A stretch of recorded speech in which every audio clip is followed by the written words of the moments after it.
Assalamualaikum. Allahumma inni as'aluka khairal maulaji wa khairal makhraji. Bismillahi walajna wa bismillahi kharajna wa 'alallahi rabbina tawakkalna. Amin.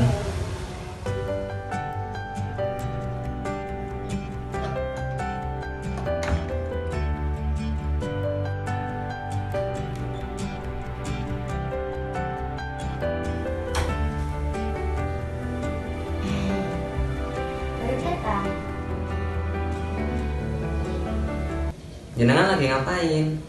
Ini loh, saya itu mau membersihkan cat kuku. Sekarang kan sudah waktunya suci dari haid. Mau mandi suci untuk haid. Oh iya. Oh iya Mas, selain haid dan nifas, perkara-perkara apa sajakah yang mewajibkan kita untuk mandi besar?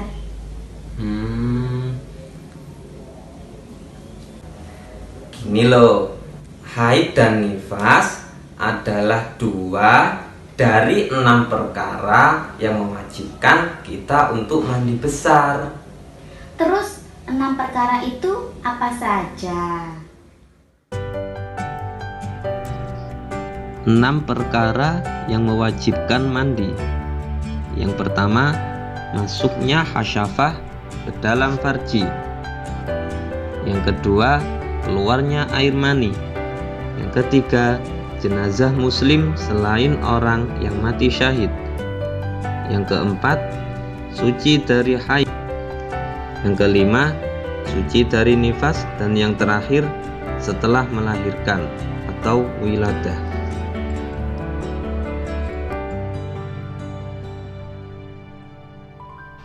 Nah, setelah kita mengetahui perkara-perkara yang mewajibkan mandi besar, marilah kita memahami dan menghafalkan fardu-fardunya mandi, sunnah-sunnahnya mandi, dan syarat-syaratnya mandi.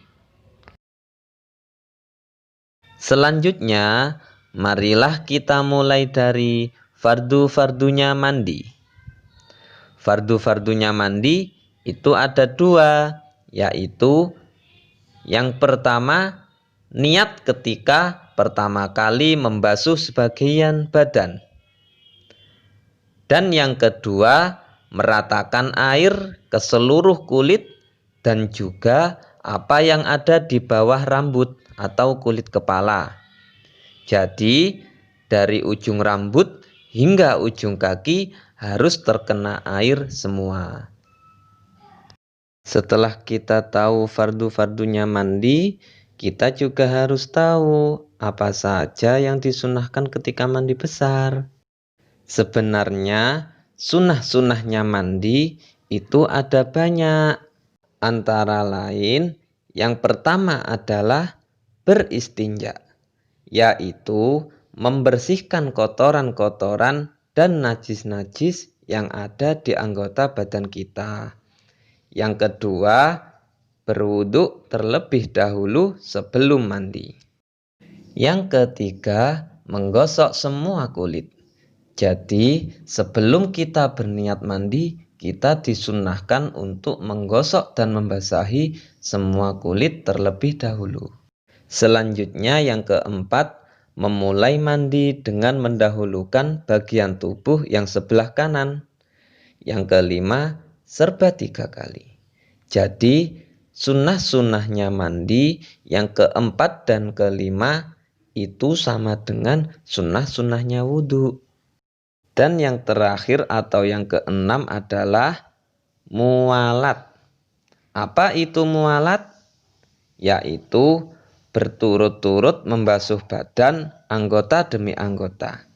Dan tidak menyela mandinya dengan pekerjaan lain. Misalkan setelah membasuh kepala lalu diselai dengan gosok gigi atau keramas, kemudian melanjutkan mandi. Jadi yang seperti ini tidak termasuk muwalat. Alhamdulillah, ternyata kita sudah di akhir pembelajaran tentang mandi besar. Mari kita lanjutkan pada pembelajaran selanjutnya. yaitu syarat-syaratnya mandi. Apa saja syarat-syaratnya mandi? Yang pertama, beragama Islam. Jadi, orang yang tidak beragama Islam, maka mandinya tidak sah. Yang kedua adalah mumayyiz. Apakah mumayyiz itu? Mumayyiz adalah anak yang berusia minimal 7 tahun yang sudah bisa membedakan antara yang baik dan yang buruk. Misalnya, ada anak yang sudah bisa membedakan bahwa berbohong itu berdosa dan jujur itu mendapatkan pahala. Maka anak tersebut sudah termasuk anak yang mumayyiz.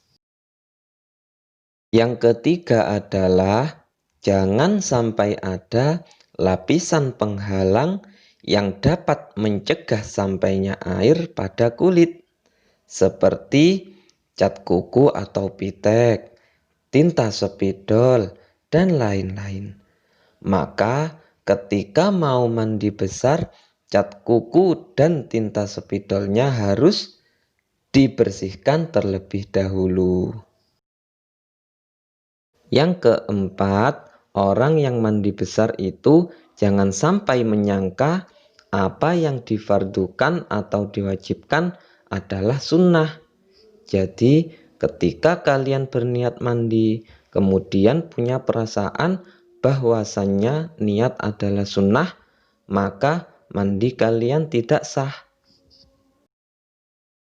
Dan yang terakhir, air yang dipakai harus air yang suci dan mensucikan. Tidak boleh dengan air yang mustakmal, dengan air kopi, air teh. Kenapa? Karena air kopi dan teh itu memang suci, tapi tidak mensucikan. Nah, jadi seperti itu. Begitu ya. Alhamdulillah, siang-siang begini masih dapat ilmu yang banyak. Alhamdulillah. Kalau begitu saya pamit ke kamar mandi dulu ya. Ya, silahkan. Nah, dari pembelajaran cerita tersebut, Pak Guru berharap kalian semua dapat menerapkan dalam kehidupan sehari-hari dengan harapan amal ibadah kita diterima oleh Allah Subhanahu wa Ta'ala.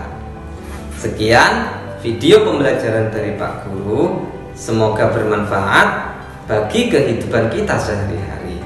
Sampai jumpa untuk video selanjutnya, dan jangan lupa untuk terus semangat belajar. Wallahul muwafiq ila aqwamit thariq. Wassalamualaikum warahmatullahi wabarakatuh.